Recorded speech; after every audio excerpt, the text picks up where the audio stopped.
Hello and welcome to the very first episode of the Unashamed Moms Podcast. I started this podcast because I know what it's like to feel overwhelmed, exhausted, and just lost in the beautiful chaos of motherhood. I know what it's like to question if you're doing enough, being enough, or even wonder if anybody else is going through the same silent struggles. And the truth is, so many of us are.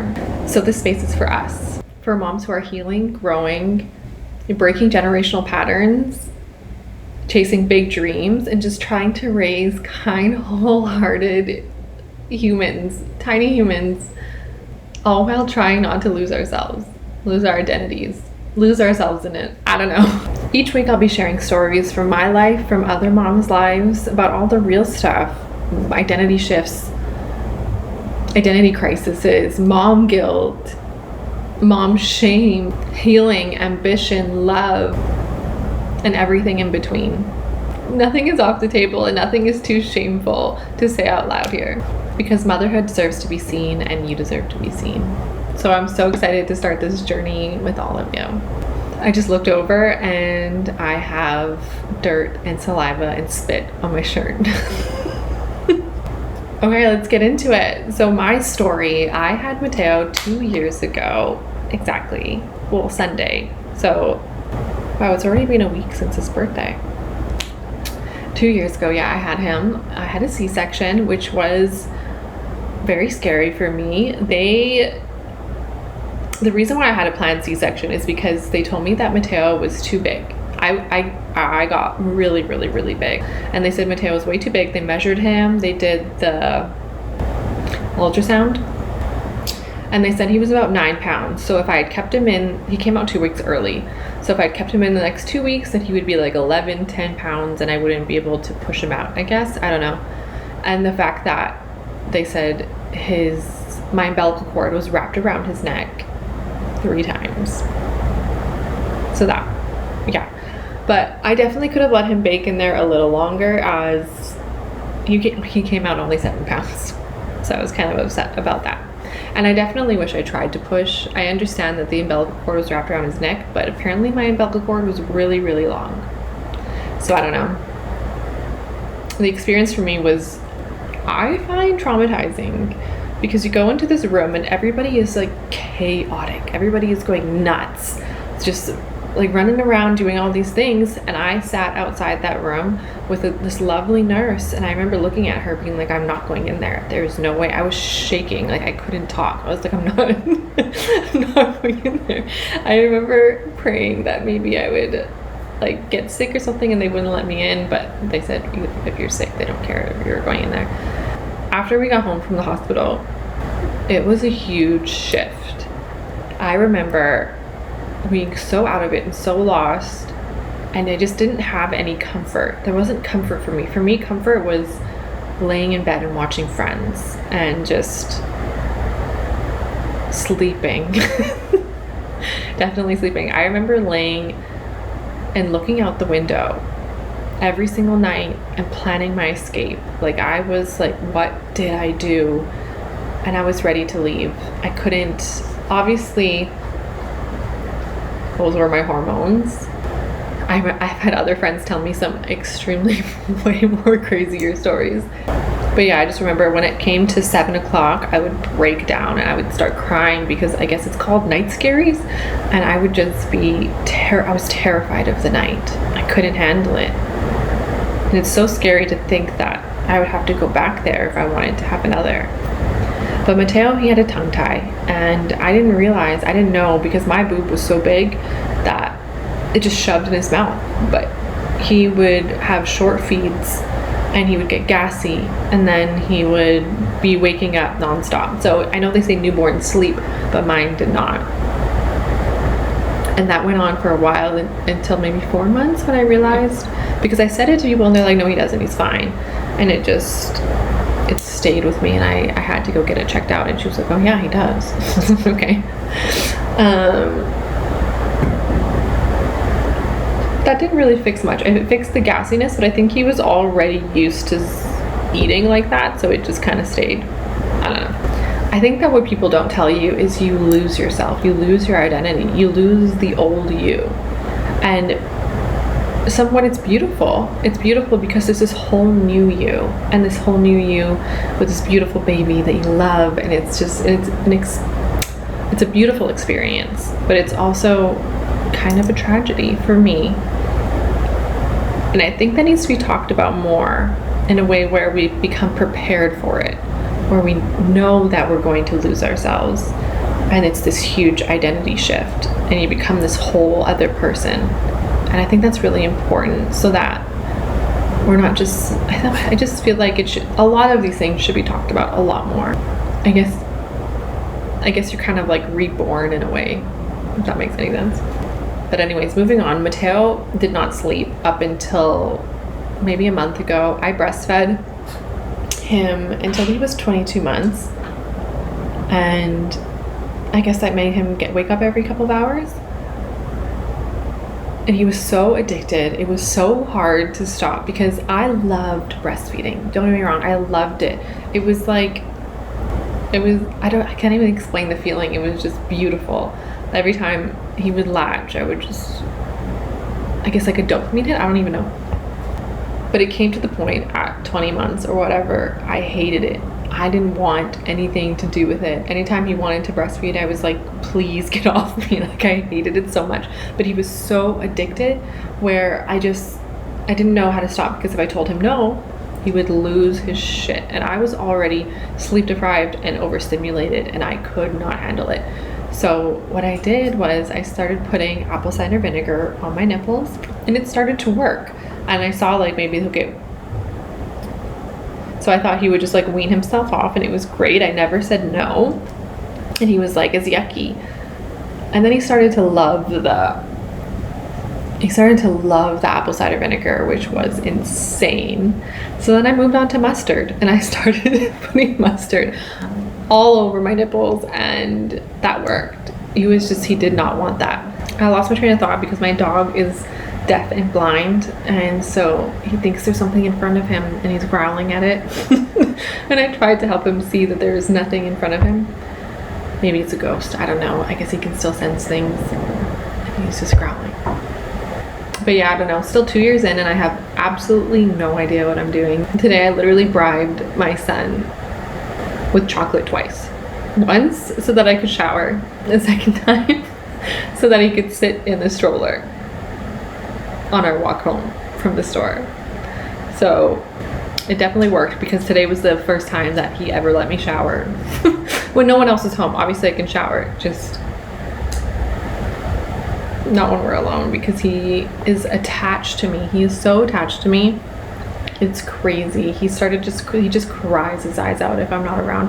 But right now he seems to be getting pretty good. I still rock him to sleep, which I find that some people don't like when I say, but I really don't give a fuck. I just feel like when he's ready, he's just not going to want to be rocked anymore. It's not like he's going to be 30 and I'm going to go drive over to his house, crawl across the floor, look up over the side of the bed, hop over his wife, grab him, pick him up, and rock him to sleep. Like, no, it's not like that at all. It's okay to love your children. It's okay to cuddle them. It's okay. You know, it's not going to harm him in the future. To each their own, for sure. We tried to do the no rocking and laying beside each other to sleep, and it was absolute hell. It was hell. He got overtired. I got overstimulated. I broke down. It was a lot to get him to go to sleep, and I just thought, why am I doing this to myself? There's absolutely no point.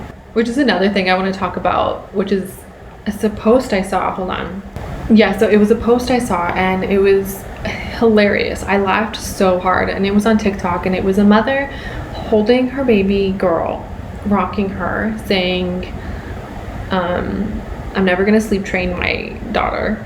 If her husband wants to, he can sleep train her, or something like that. And it was really funny, and everyone in the comments were laughing so hard, and they're like, yeah, like, I'm not gonna let my baby cry. Her husband can do that, or whatever, their spouse can do that. And then I saw the exact same post on Instagram, and it was with a boy, a mom and her son. And the comments, it was like, whatever the video was, I'm not going to sleep train my son, like his wife can do that if she wants to. And the comments were like, you're going to be the shittiest mother-in-law. I feel so bad for your daughter-in-law. You're a toxic boy mom. And I just felt so bad for her, because obviously she saw this post that blew up and she made the version of it for herself. And people were just shitting on her.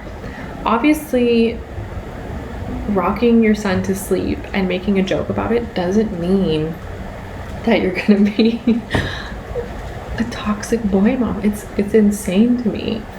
Like, because I love my son doesn't mean I want to marry him. Like, obviously there are some people like that, but we need to be more kind, because she obviously just had a baby, and then going and just trying to share some funny moments, and then people just shitting on her. I was like, this is crazy. This is so crazy that how the two things can have two different outcomes. It was nuts. Yeah, I felt really bad. Like, not everybody is a weirdo. It's okay to be nice to other people.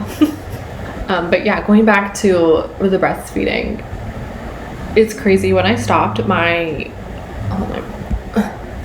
body, like my boobs, I broke out in hives. I don't know if anybody else had that, but up until like a week ago, so I stopped 2 months ago, but up until a week ago, I could still squeeze milk out of my boobs, and now it stopped. And I thought that maybe once I stopped breastfeeding, that maybe they would come up a little bit, but they're not. They're like this. I can literally, it was the funniest thing. I was telling my girlfriends that I can stick a cell phone under my boob and it'll stay. It's crazy. I need a mommy makeover. Like, I have stretch marks everywhere. And that's another thing we need to talk about, is just being able to love your body after and feeling okay with being yourself after. But some women, honestly, they bounce back and they're gorgeous. They look like they never had a baby. I have friends, I look at them and I'm like, she just had her second baby. And I was like, you have abs. I don't know, which is amazing. I love that for her. But for me, on the other hand, I am the exact opposite. There are stretch marks on my bag. It's a lot. There's everywhere. I don't even know how to fix that. I also have a shelf, a C-section shelf. I got everything. After I'm done having kids, for sure, I'm gonna fix it all. But that's just, I guess, my insecurity and what I want to do. You definitely don't have to do that. This month, we were going to try for another baby because I really wanted a Taurus. I have a Virgo, and he does not sleep. He does not eat. Tauruses love to sleep and eat. I'm a Taurus. So I just figured that would be lovely to have like a little mini me, because I want a daughter so bad and it would just be delightful. Definitely didn't do it, because every time I would think about having another baby, Mateo would go absolutely feral, and I would be like, I could never do this twice. There's absolutely no way. Like, I need sleep to be a good mom. Having sleep for this past, I don't know, couple weeks has been amazing, and I just can't go back there. I don't know how other moms, if you have more than one child, you are a superhero. I don't know how you do it. Like, it's crazy to me. Like, I want to have another one. I really do. But I don't know how you go from 1 to 2. Like, could you imagine? Mateo is clinged to me 24/7. How do I add a baby to that? I don't, like, there's no way I would be able to do that. And so when I look at other moms, I'm in awe. I'm like, you are amazing. When you think about, even when going from 0 to 1, if you think about the life I had before, if I lived my life before like I live my life now, I would be Jeff Bezos or something.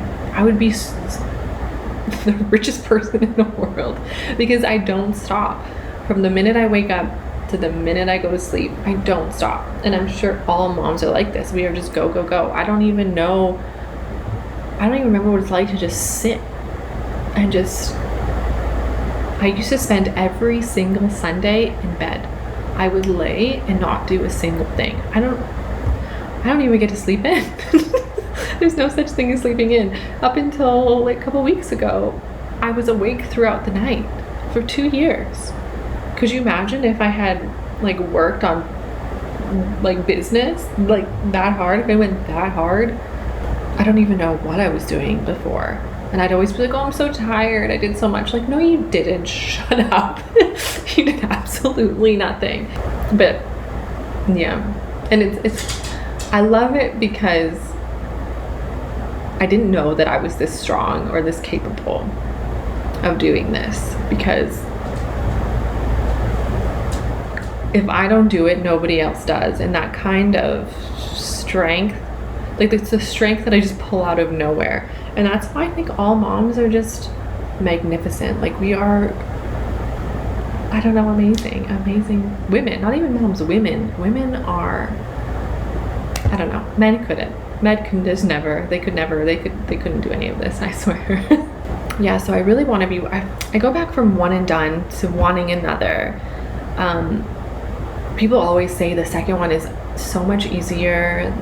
And I feel like, how could I have one that doesn't sleep and then another one that doesn't sleep? Usually you get one and the other. But I'm really terrified because I did see my girlfriend this weekend. She came to my son's birthday and she said her second doesn't sleep at all. Like, she's having a really, really hard time. And that's the first time that I've heard somebody say that, because usually people come to me and they're like, the second is great. The second one sleeps. The second one is just not even a bother. And so that kind of really scares me a lot, because I was like, you know, everyone says this, so it must be true. And then I see my girlfriend and she's like, no, she doesn't sleep. So I'm very traumatized, and I guess we'll see what happens. Time will tell. I'm kind of loving having my life back. Like, I'm finally feeling like myself again. And that to me is beautiful. And I don't know if I can be the mom that I want to be if I add another baby to the mix. Or even just be the person I want to be if I add another baby to the mix. I make notes, and I'm reading my notes, and it literally says, it says, I need a break, crashing out hard. I'm literally one and done. This kid is feral sometimes, and I'm losing my mind. I can't leave Mateo to nap with his dad anymore. I guess because I went to go wedding dress shopping, and Mateo's dad had to nap him because I needed to be gone the whole day. There's a bunch of things I needed to get done. Mateo did not nap. He was scream crying for me, and they were FaceTiming me nonstop, and I had like the worst anxiety, and I just needed to get home to him, obviously, because he was having a really hard time. And so it's funny that I left it in there. Like, it was pretty much like, what do I do? I make the weirdest notes. And that's another thing, like, how do you have he's just, I don't know, it's hard. Maybe when he's older, that's the thing. Like, maybe when he's 3 or 4, he'll be way more independent. Now he's starting to play with his toys independently. He let me shower today, even though I bribed him with chocolate. There's good things, and it's so beautiful, because it's also like, what do you mean we don't get to do this forever? Just thinking about it, it's so sad. I was thinking about that the other day, like, what do you mean we don't get to do this forever? Like, we're raising our kids, they become our everything, and we raise them to be okay without us, and that's just, it's so beautifully sad, honestly. Like, he's just growing up, and he's not going to be this little baby anymore, and that's so sad. I find like it might be like the biggest heartbreak. I think I saw that once, that like raising a child is like a biggest heartbreak, but also like the biggest blessing and the biggest achievement. But yeah, whenever I'm feeling down, or when I feel like I can't do it anymore, I just try to switch my thoughts to like, wow, I'm so blessed. Like, that's so crazy. I'm so blessed that I get to put my son to sleep. I'm so blessed that I'm the one that gets to feed him. I'm so blessed that I'm the one that gets to hang out with him all day. Like, it's a blessing, and I'm just like honored that I'm the one that gets to be doing this every single day. So I just try to switch it. If he's not sleeping and I'm rocking him for like 40 minutes at a time, and I'm having like my mental crash out, I just sit there and I just go back to, wow, what a blessing. Like, I feel so privileged and so honored that he feels the safest with me. And it's great. It's truly beautiful. And then when he starts drifting off, and I just feel so grateful. I look at him and it's the most amazing feeling in the world. So I just feel that if you're ever having a really, really hard time, try to switch your thoughts, and maybe it'll help if you just think about how grateful we are to be living this life, to have these beautiful children, and to be their world is just something beautiful. And I know that people might say that I just need to let Mateo go through it, and he needs to just be away from me, and like I need to rip the band-aid off or something. And I think that my problem with that stems from my own abandonment issues, because I was ripped away from my mom at such a young age. I don't want him to feel that way. And I know that it's not going to be as extreme, but for me personally, I would rather be the one to suffer than to make him suffer, because he will grow out of this. It's not going to be a forever thing. And every day it does get better. So I do fight for that. And no shame to anyone else who has done things differently. That's just my journey, and that's how I feel what I need to do in life. And I have fought multiple people around me for that. But it's just giving myself the permission to listen to myself. But yeah, thank you guys so much for being here and listening to the very first episode of the Unashamed Moms Podcast. But yeah, motherhood is beautiful, yes, but it can also be overwhelming, messy, and deeply isolating. And yet so many of us are walking through it in silence or alone, and I was one of them for so long. I just felt so alone in motherhood, and I feel like we shouldn't be pretending that we're okay when really what we need is connection, honesty, and someone to say me too.